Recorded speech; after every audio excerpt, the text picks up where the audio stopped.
We're at the end of this time frame, folks. The portent has happened.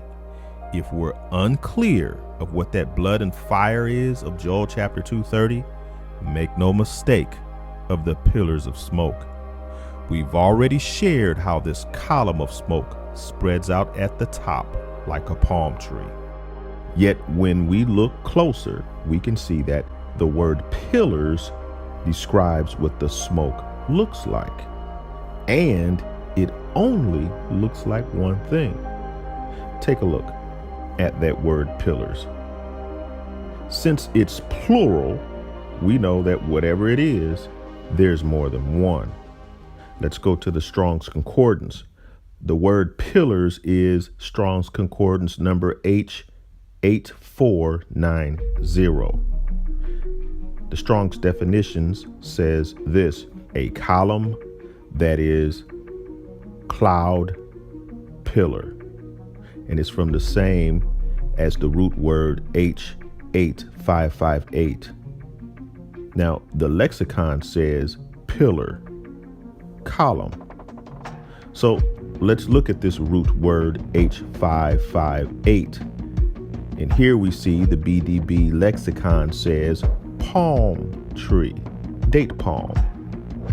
Strong's Concordance says meaning to be erect, a palm tree, palm tree. Then we see a description of the pillar, palm-like, spreading at the top. So this pillar of smoke spreads out at the top like a palm. See that? Now we have a clear description of what these pillars of smoke looks like. And we know that it spreads out at the top like a palm tree, a date palm tree. So let's put up a pic of a date palm tree. Note the long column-like trunk. Then it spreads out at the top. Now, what does that look like? Let's compare. Here's wildfires. Most don't have a column of smoke that spreads out at the top. Here's a couple that almost fit that description.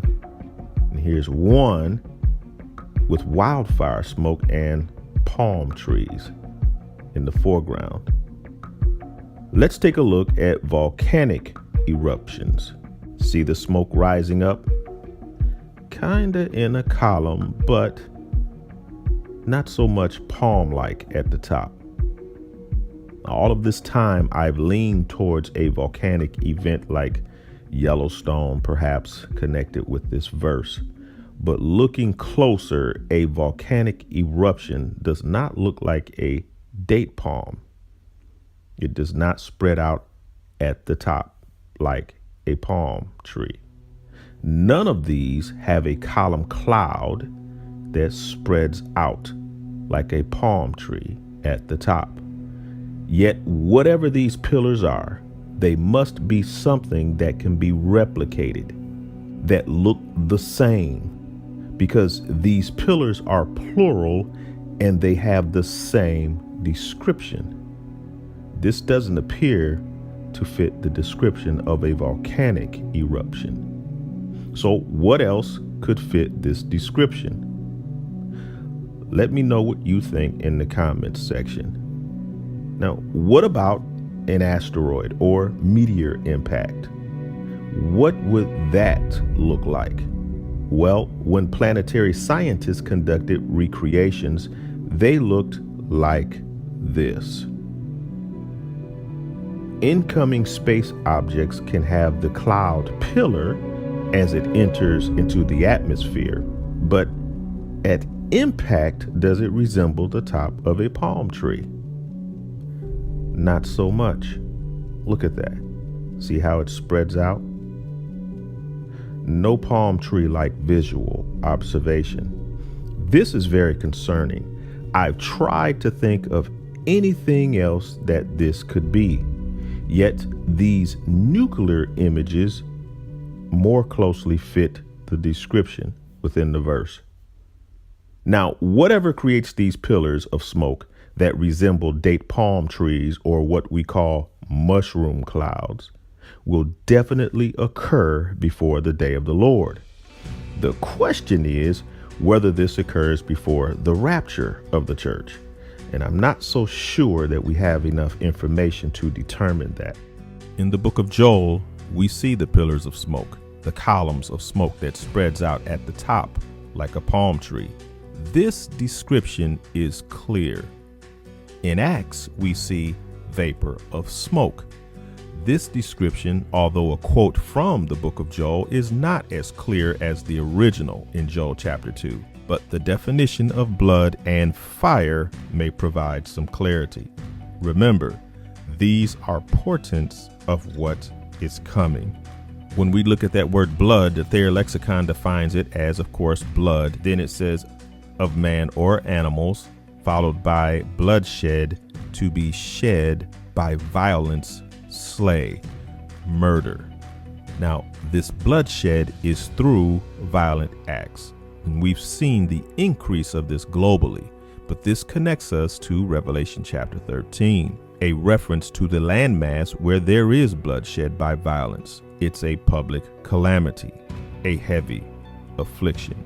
It's right there, defined in the Greek, words for wound and wounded.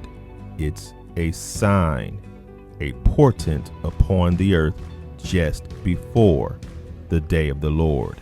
Fits right in after the portent in the heavens that God shares in his word. The pillars of smoke is next, folks. A vapor, more than one. We don't know who does it or why. I thought about how almost everything in the Bible connects to Israel, from the Old Testament to the New Testament. Israel. Where was Jesus born? Israel. Where did Jesus die? Israel. Where was Jesus resurrected? Israel. Where is Jesus returning? Israel. Where was the church born on the day of Pentecost? Israel. Where is the battle of Armageddon? Israel. Where are the two witnesses killed? Israel. Where is the abomination of desolation? Israel. Y'all getting the picture? This is just a short list of how much of biblical events happen in the land of Israel or involve the people Israel. With that said, why wouldn't the blood, fire, and pillars of smoke happen involving Israel? Is this a description of the October 7th event?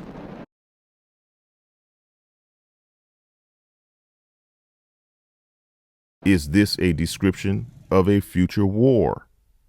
Now, they've had wars already, right? Yet, if we read this in a sequence, this blood, fire, and pillars of smoke can be separate events or even a single event that happens after the wonders in the heavens event. See, then it's in order. Because when we look at verse 27, we see what will be known throughout this experience. Joel chapter 2, verse 27 says, "And you shall know that I am in the midst of Israel, and that I am the Lord your God, and none else. And my people shall never be ashamed." The people Israel is about to enter into their time of trouble, Jacob's trouble. Just to be clear, there's a distinction between Israel as a nation and a land. I'm referring to the descendants of Abraham, Isaac, and Jacob. They're about to live out what the Bible says will happen and is happening. So as we look at the blood, fire, and pillars of smoke relative to Israel, watch for this to happen afterwards. Verse 31 of Joel chapter 2. "The sun shall be turned into darkness and the moon into blood before the great and the terrible day of the Lord come." This is either a solar eclipse and a blood moon as a celestial event that we can track, Or this is from particulates in the air that blacks out or blocks out the sun, and a blood moon associated with fire. We already see the word fire in verse 30. And we know even with massive fires, the smoke and ash can create a blood moon, right? So when we watch all of this correctly, we can confirm that this prophecy is being fulfilled. Till we meet again, live holy before the Lord. Love y'all. Shalom.